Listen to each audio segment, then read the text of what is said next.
Bien, mis hermanos, pues vamos a meditar en la palabra de Dios en esta hora. Vamos a iniciar el día de hoy una serie nueva de predicaciones y vamos a estar hablando, mis hermanos, acerca de quién es Dios. Ya ahí en el boletín van a encontrar ustedes pues una nota acerca del porqué de estas predicaciones. Hoy vamos a hablar precisamente de este asunto, ¿quién es Dios? Quiero comenzar, mis hermanos, por decirles que pues a lo largo de la historia, los hombres siempre se han preguntado si es verdad que Dios existe, y sobre todo ese Dios creador de todas las cosas. Y mire, si resulta que Él existe, la pregunta que a continuación todos debieran hacerse es: ¿podemos conocer a ese Dios? Porque, mis hermanos, de nada sirve que haya un Dios que permanece desconocido. Sin embargo, cuando vamos a la Biblia, nosotros vamos a darnos cuenta, mis hermanos, que la Biblia, nunca intenta demostrar la existencia de Dios. Tal vez muchos que no conocen la Escritura pensarían que es un libro en el que vamos a encontrar una demostración o un argumento de que Dios existe, pero bueno, esto no es así. Al parecer, para la Biblia es algo tan esencial que no tiene ningún sentido intentar demostrarlo, porque sería como intentar demostrar que el sol existe cuando lo estamos viendo todos los días. Mire, la Biblia simplemente lo da por hecho y habla de Dios con toda normalidad, con toda naturalidad. Por eso, si usted va a la Biblia y abre en la primera página, se va a encontrar con estas palabras: en el principio creó Dios los cielos y la tierra. Dios simplemente aparece allí y es un hecho natural en la Escritura. Jamás vamos a encontrar en ella una disertación que intente probar la existencia de Dios. Sin embargo, mis hermanos, cuando vamos al punto de vista de la gente que no conoce a Dios, bueno, son muchas las cosas que se dicen acerca de poderlo conocer. Por ejemplo, mis hermanos, desde el punto de vista de los racionalistas, bueno, ellos dicen que la razón puede conocer con certeza todo cuanto existe.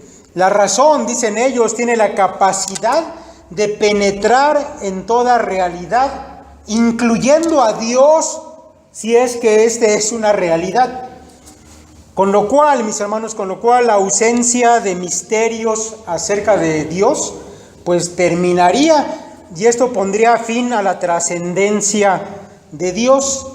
Pero bueno, también hay otro grupo de gente, de intelectuales que hablan acerca de poder conocer a Dios, los semirracionalistas.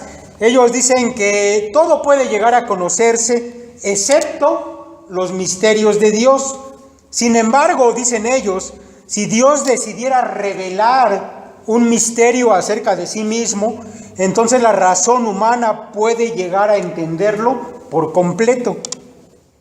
Hay otra postura de un grupo muy numeroso que es la Iglesia Católica, y ellos dicen que Dios puede llegar a ser conocido por el hombre por medio de la creación, de manera que una revelación especial de Dios no es necesaria, aunque, aclaran ellos, sin la revelación especial no se podría tener un conocimiento con toda certeza y sin mezcla de error. Bueno, estas son algunas posturas acerca de lo que el hombre piensa de si Dios puede ser conocido o no. Pero, mis hermanos, según la Biblia, lo que ella declara allá en 1 Corintios 2:11, en la pluma del apóstol Pablo, es lo siguiente. Dice él: porque ¿quién de los hombres sabe las cosas del hombre, sino el espíritu del hombre que está en él? Así tampoco nadie conoció las cosas de Dios, sino el Espíritu de Dios. Con esto, mis hermanos, pues se niegan las aseveraciones de los racionalistas, los semirracionalistas, incluso también de la Iglesia católica. Pero si esto fuera poco, además el apóstol Pablo todavía añade, diciendo, pero el hombre natural, es decir, el hombre que no tiene a Dios, no percibe las cosas que son del Espíritu de Dios, porque para él son locura y no las puede entender, porque se han de discernir espiritualmente. Con lo cual, mis hermanos, la palabra de Dios no solamente declara que las cosas de Dios no pueden ser conocidas por nadie, sino que aún cuando Dios diera a conocer cosas de Él mismo, sería necesario que el hombre fuera capacitado para entender esas cosas por medio del Espíritu de Dios. Mis hermanos, el hombre natural, ese hombre que vive sin Dios en su vida, podemos nosotros decir, mis hermanos, que Dios de alguna manera sí le ha capacitado para intuir a Dios, por medio de las maneras que Dios usa para revelarse, por ejemplo, por medio de la creación. Sin embargo, mis hermanos, el hombre que no tiene a Dios no lo puede conocer en lo íntimo, de una manera personal, de una manera profunda, a menos que Dios lo capacitara para ello. Y eso es lo que encontramos allí en la Biblia, dice también Pablo allá en Romanos, porque lo que de Dios se conoce les es manifiesto, pues Dios se lo manifestó, porque las cosas invisibles de Él, su eterno poder y deidad, se hacen claramente visibles desde la creación del mundo, siendo entendidas por medio de las cosas hechas, de modo que no tienen excusa. De manera que aquella gente que dice que Dios no existe, mis hermanos, pues ha sido capacitada por Dios para que se dé cuenta de que a través de la creación hay un orden en todo ello, de que debe haber un creador de todas esas cosas y de todo ese orden, de manera que el día del juicio ellos no van a poder decir que no sabían que no había un Dios, porque Dios les ha dado esa intuición para poder darse cuenta de que sí lo hay. Mis hermanos, en la historia bíblica podemos ver que Dios no es un Dios oculto, no es un Dios que permanece desconocido, sino que desde el comienzo de la historia de la humanidad, Él se ha revelado a sus criaturas. Dios se ha revelado, mis hermanos, de muchas maneras a los hombres. La Biblia nos da algunas muestras de esas maneras en que lo ha hecho. Por ejemplo, déjeme mencionarle algunas. Dios se ha manifestado a los hombres a través de teofanías. Y eso, mis hermanos, quiere decir que lo ha hecho de manera visible para los seres humanos. Un ejemplo de ello sería Abraham. Cuando Abraham estaba por allá en su tienda descansando, y de pronto el Señor apareció en compañía de 2 ángeles al patriarca, y entonces Abraham se levantó y preparó pan y mató por ahí un cordero y puso a la mesa, y la Escritura dice que el Señor y aquellos 2 ángeles comieron con Abraham. Génesis 18:8 nos revela esto. Y esto, mis hermanos, sucedió un poco antes de la destrucción de Sodoma y Gomorra, las teofanías. Pero también, mire, Dios se revela en otras partes de la Escritura a través de los sueños. Un ejemplo de ello, bueno, pues sería el profeta Daniel. Allá en el capítulo 7 se nos presenta a Daniel que tiene un sueño, y en ese sueño él puede contemplar, mis hermanos, la historia final de la humanidad, cuando va a venir, bueno, el anticristo y va a ser de las suyas. Y dice Daniel en este sueño que él pudo contemplar a Dios en la forma de un anciano de días que entregaba el poder y los reinos de la tierra al Hijo del Hombre. Pero mire, también encontramos que el Señor en la Escritura se revela por medio de visiones, Y esto, a diferencia de los sueños, mis hermanos, pues nos indica que la persona no tiene que estar dormida, sino estando totalmente en estado de vigilia, puede de pronto tener ahí una visión, una aparición de algunas cosas relacionadas con Dios o con los asuntos celestiales. Y un ejemplo sobresaliente de esto, pues sin duda es la visión que tuvo el profeta Isaías, según nos narra el libro que lleva su nombre, allá en el capítulo 6, donde se dice que estando Isaías en el templo, en la hora de la oración, de pronto él miró y estaba delante de él el trono de Dios. Y Isaías pudo ver a Dios sentado en ese trono y las faldas de la vestidura de Dios que llenaban el templo y aquellos serafines que proclamaban la santidad de Dios y que hacían que los quiciales de las puertas del templo se estremecieran. Y esta, mis hermanos, fue una visión tan abrumadora para el profeta que él pensaba que iba a morir en ese momento.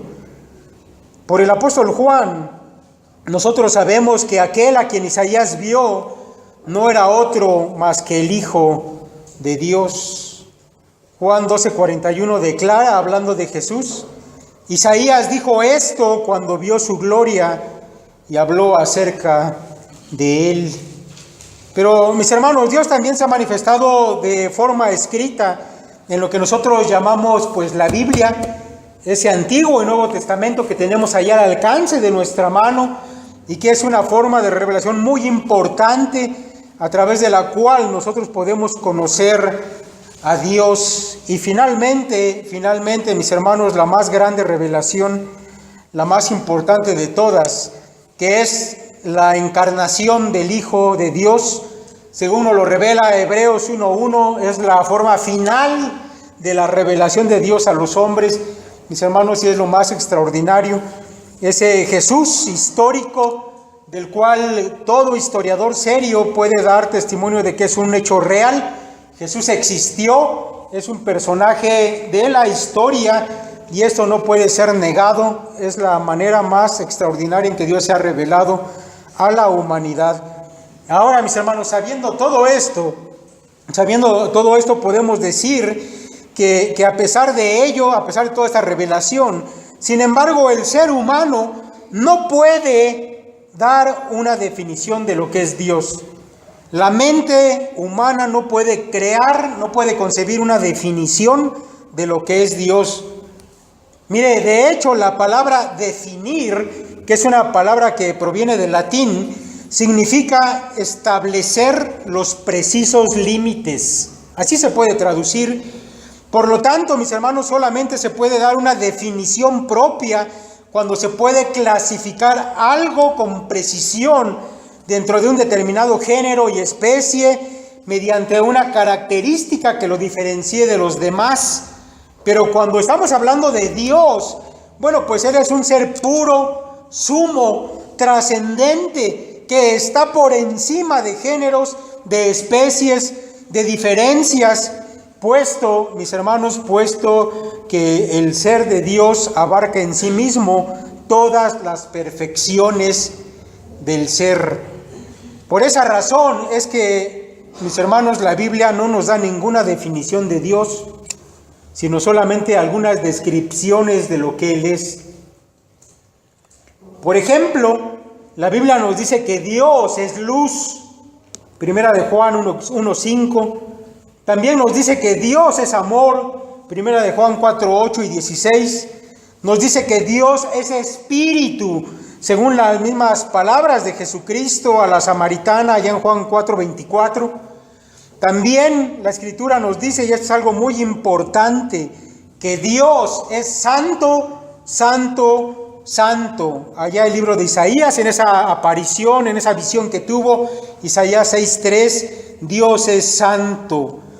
Mis hermanos, todo lo que es cualitativamente bueno, todo lo valioso, todo lo que expresa vida y poder, se encuentra en Dios en grado perfecto e infinito. Y mis hermanos, a esa gama de perfecciones que encontramos en Dios, es a lo que los teólogos han llamado atributos de Dios. Y si usted está viniendo pues allá al Instituto Bíblico, seguramente esto ya lo vio o lo va a ver, este asunto de los atributos de Dios, que para nuestra mente que es limitada, normalmente cuando hablamos de ellos pues los pensamos de una manera separada, pero realmente, mis hermanos, en Dios existen de una manera armónica, de una manera conjunta, se dan en un mismo momento, de manera que si hablamos del amor de Dios, no podemos hablar de Él de manera separada de todos los demás atributos, sino que tenemos que hablar del amor de Dios, que es santo, que es justo, que es eterno, que es perfecto, etcétera. Y si habláramos de la justicia de Dios, diríamos de ella también que es santa, que es amorosa, que es eterna, que es perfecta, etcétera. En Dios sus atributos se dan de manera simultánea y en una armonía completa.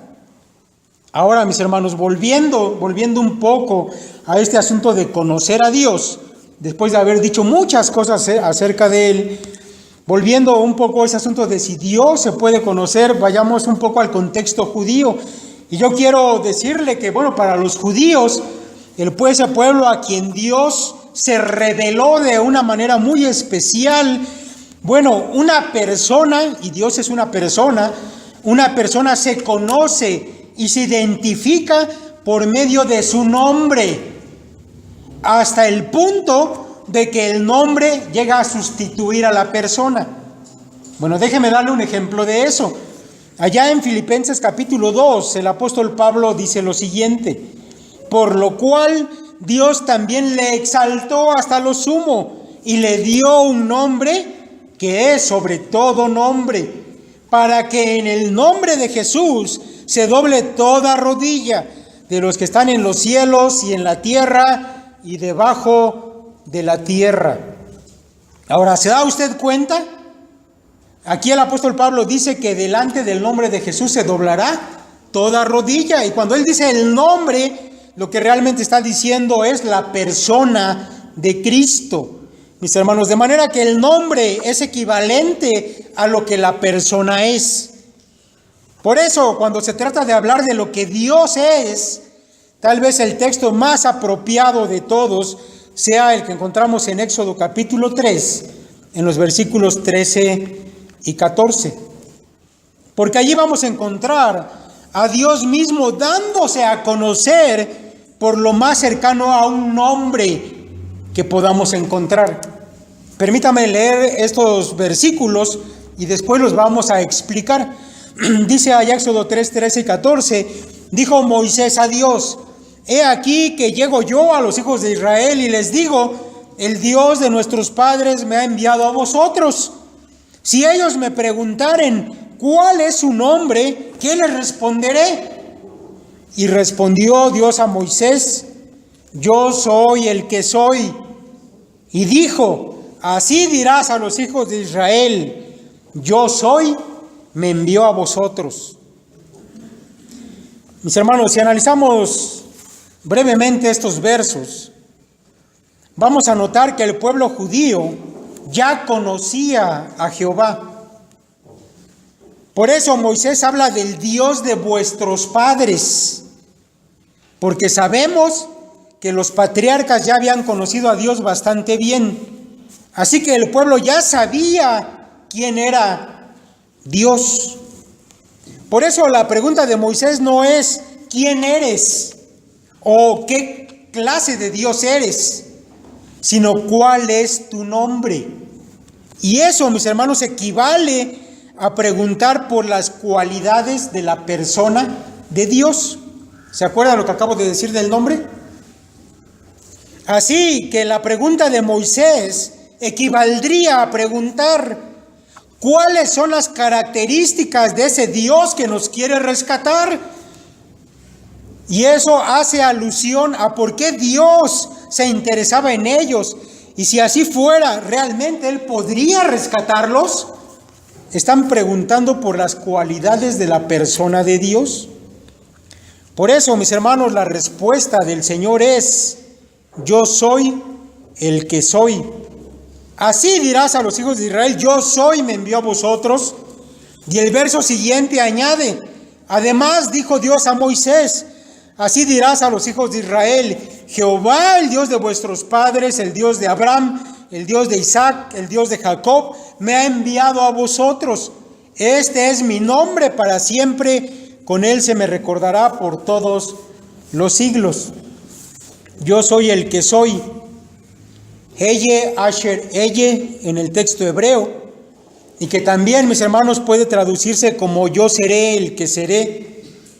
Y escuche bien esto, conlleva la idea del Dios que subsiste por sí mismo, es decir, que Él es la fuente de su propia existencia.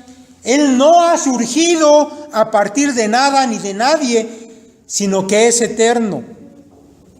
Yo soy el que soy, no es propiamente un nombre, porque, mis hermanos, Dios no se puede definir por un solo nombre, y los hombres no pueden llegar a conocer a Dios ni poseerlo como los paganos a sus dioses, a quienes ellos mismos fabricaban y a quienes ellos mismos ponían un nombre, con lo cual podían decir: este es mi Dios.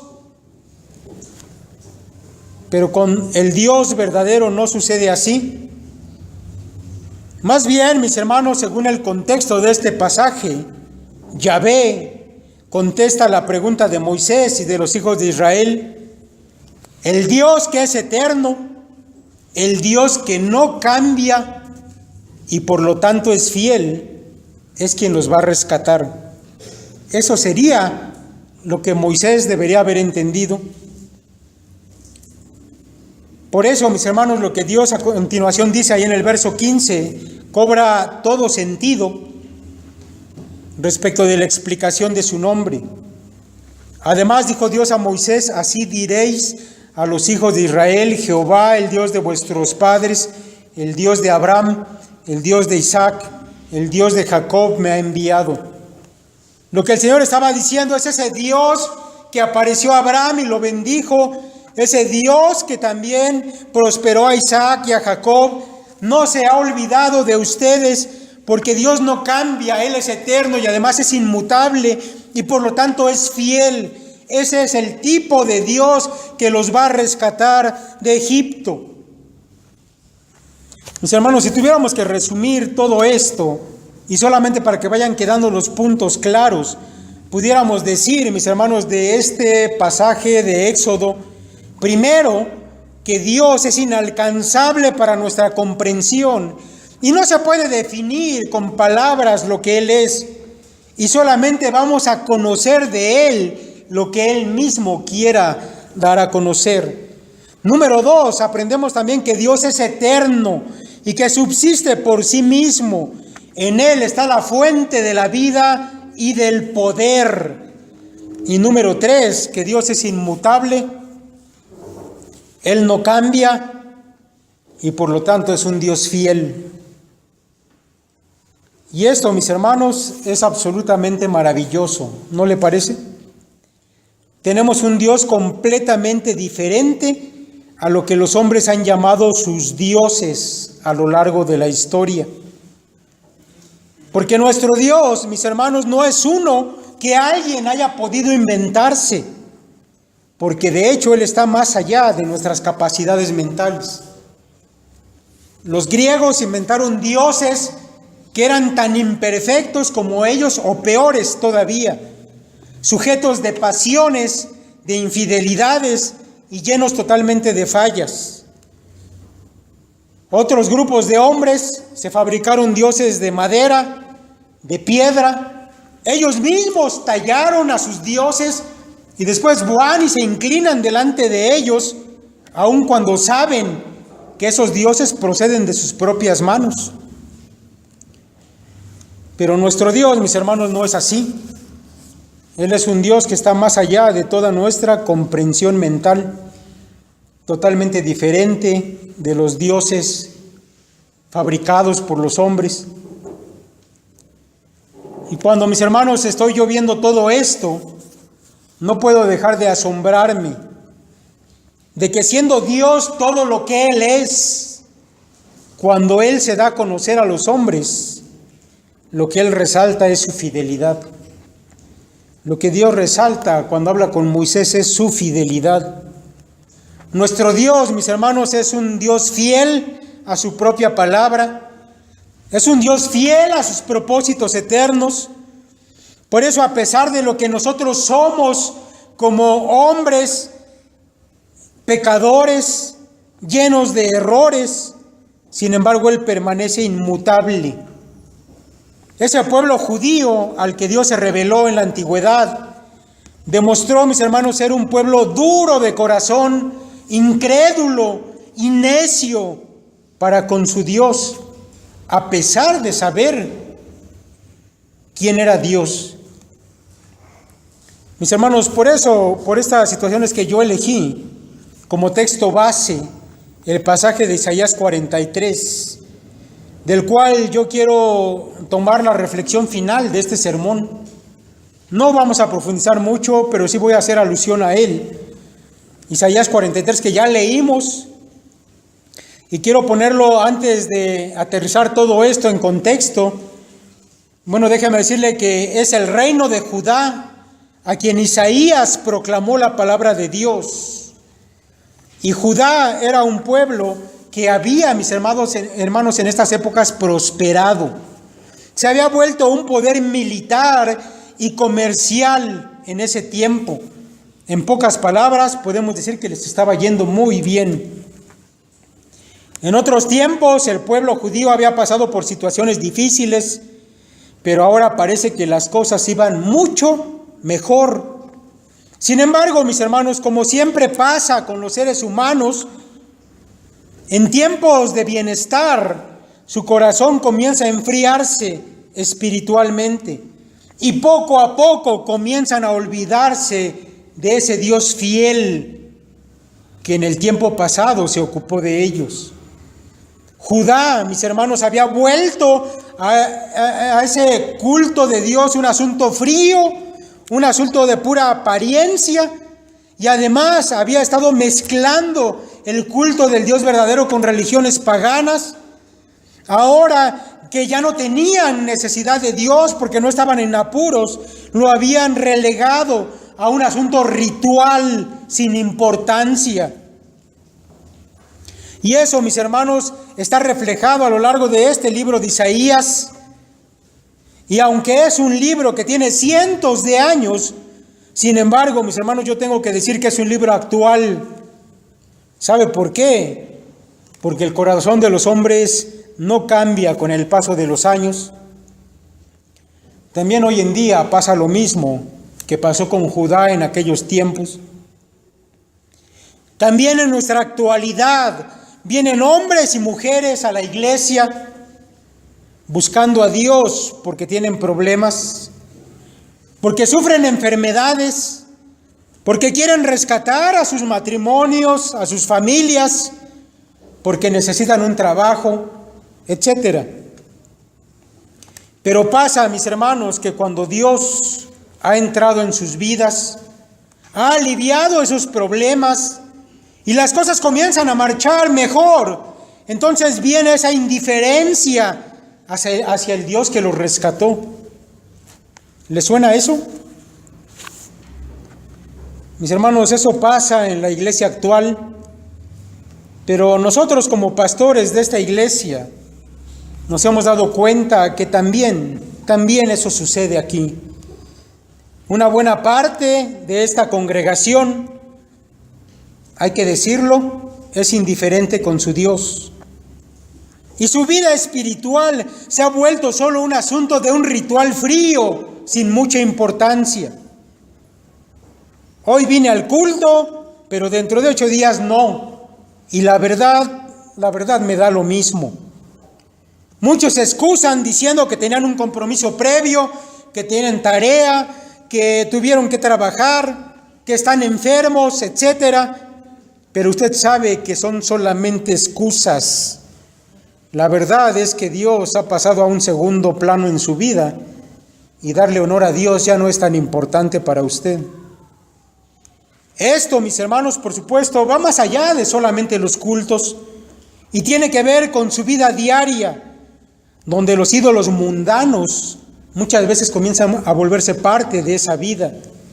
Y sabemos nosotros, mis hermanos, con tristeza, que algunos entre ustedes, jóvenes, señoritas, han hecho a un lado la palabra de Dios y andan en noviazgos con gente que no tiene a Dios en su corazón, y eso es pecado.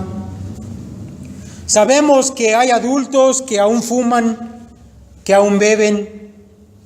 Sabemos que hay otros cuya preocupación primordial son las cosas materiales, y por esas cosas sí se desviven y desean reconocimientos y títulos y dinero, y su corazón se aleja de Dios en busca de esas cosas. Y mis hermanos, yo podría seguir con la lista, pero cada uno aquí sabe cómo es su corazón delante de Dios. Cuando Isaías habló a Judá, él les dijo lo siguiente: ¿para qué me sirve, dice Jehová, la multitud de vuestros sacrificios? Hastiado estoy de holocaustos, de carneros y de cebo de animales gordos. No quiero sangre de bueyes, ni de ovejas, ni de machos cabríos. ¿Quién demanda esto de vuestras manos cuando venís a presentaros delante de mí para hollar mis atrios? No me traigáis más vana ofrenda. El incienso me es abominación, luna nueva y día de reposo. El convocar asambleas no lo puedo sufrir. Son iniquidad vuestras fiestas solemnes. Vuestras lunas nuevas y vuestras fiestas solemnes las tiene aborrecidas mi alma. Me son gravosas, cansado estoy de soportarlas. Cuando extendáis vuestras manos, yo esconderé de vosotros mis ojos. Asimismo, cuando multipliquéis la oración, yo no oiré. Llenas están de sangre vuestras manos, lavaos y limpiaos, quitad la iniquidad de vuestras obras de delante de mis ojos, dejad de hacer lo malo. Mis hermanos, Dios había decidido poner fin a esa vida hipócrita de su pueblo. Isaías fue enviado precisamente para anunciarles que ellos iban a ser arrastrados en la cautividad babilónica, iban a ser llevados a otra nación y a servir como esclavos, y el sufrimiento iba a volver a sus vidas, porque ellos se habían olvidado de ese Dios fiel que en tiempos pasados les rescató, pero que ahora se había vuelto para ellos una carga. A pesar de todo lo que Dios había sido para ese pueblo se había cansado de su Dios. Si lo puede ver en su Biblia, véalo, Isaías 43, 21 en adelante. Dice el profeta: este pueblo he creado para mí, mis alabanzas publicará. Dios había elegido a ese pueblo. Mis hermanos, Dios eligió al pueblo judío, lo sacó de lo peor, de una nación idólatra como Ur de los Caldeos. Dios había elegido a su pueblo, pero ¿sabe qué era lo trágico? Que ese pueblo no había elegido a Dios. Y eso es lo que pasa el día de hoy con muchos cristianos. Fueron elegidos por Dios, pero ellos han elegido mejor las cosas de allá afuera. Este pueblo he creado para mí, mis alabanzas publicará. Y a continuación dice, verso 22, y no me invocaste a mí, oh Jacob, sino que de mí te cansaste, oh Israel. No me trajiste a mí los animales de tus holocaustos, ni a mí me honraste con tus sacrificios. No te hice servir con ofrenda, ni te hice fatigar con incienso. No compraste para mí caña aromática por dinero, ni me saciaste con la grosura de tus sacrificios, sino que pusiste sobre mí la carga de tus pecados, me fatigaste con tus maldades. Mis hermanos, la prioridad del pueblo ya no era Dios. Su dinero, su tiempo, su atención la gastaban en otras cosas, pero Dios había quedado en un término secundario para ellos. Todo este capítulo 43 de Isaías es un recordatorio para el pueblo de lo que Dios había sido para ellos, de su amor, de su cuidado. Y sin embargo, Dios va a terminar diciendo que su pueblo se había cansado de él.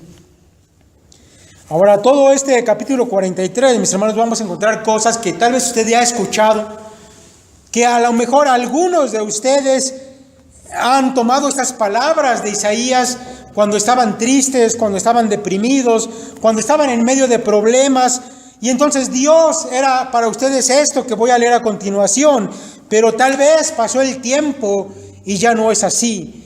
Dice Isaías 43:1, ahora así dice Jehová, creador tuyo, oh Jacob, y formador tuyo, oh Israel, no temas, porque yo te redimí, te puse nombre, mío eres tú.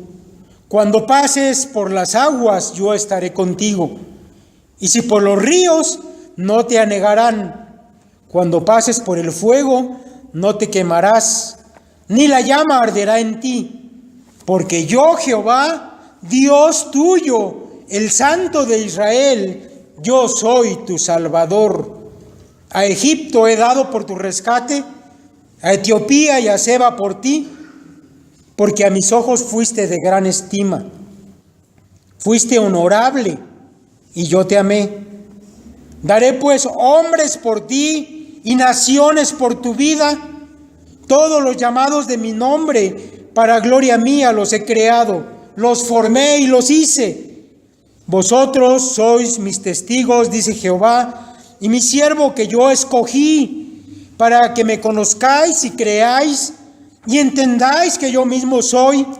Antes de mí no fue formado Dios, ni lo será después de mí. Y sigue, mis hermanos, todo este capítulo hablando de lo que Dios había sido y de lo que iba a seguir siendo para su pueblo, a pesar de que el sufrimiento para ellos iba a llegar, porque el pueblo así lo había escogido, pero Dios les promete que aún se va a acordar de ellos. Mis hermanos, la exhortación para el día de hoy es que no dejes que tu vida se vuelva indiferente hacia tu Dios. No olvides, mi hermano, cuando tenías necesidad y Dios te rescató de allí. Él es fiel, Él no cambia, Él va a permanecer fiel siempre. Pero tal vez, mi hermano, sea necesario que el dolor vuelva a tu vida para que tú entonces te acuerdes de quién es Dios. Mis hermanos, no dejen que sus vidas se vuelvan hacia esa indiferencia que a veces notamos. Y por eso hemos decidido estar durante unos meses hablando de quién es Dios. Vamos a hablar de esos atributos de Él, de cómo han significado para nosotros algo, cómo nos demandan el día de hoy algo. Y esperamos, mis hermanos, que a nuestro corazón vuelva ese calor, ese fuego que había en el principio y que la indiferencia sea quitada de nuestras vidas. Vamos a orar. Dios, te damos muchas gracias, porque Padre, tu palabra nos revela, Señor, a un Dios que no permanece desconocido ni oculto, sino a un Dios que le ha parecido bien darse a conocer a sus hijos. Gracias, Señor, porque tú nos has elegido, te has revelado a nosotros, Señor, y sin embargo, Padre, muchas veces nos hemos vuelto indiferentes contigo, le hemos dado prioridad, Señor, a otras cosas. Hemos hecho, Señor, del culto a tu nombre, Señor, solamente un asunto ritual, frío. Queremos, Padre, pedirte perdón y queremos, Señor, rogar que tu palabra no se aparte de nuestra mente, que tu Santo Espíritu nos recuerde, Padre, y nos redarguya cada vez, Señor, que nosotros queramos apartarnos o queramos, Señor, en tu lugar poner otras cosas. No lo permitas, Padre. Gracias, Dios, una vez más por tu palabra. Bendice a esta iglesia y guárdale cerca de ti. Te lo rogamos en el nombre de Cristo Jesús. Amén.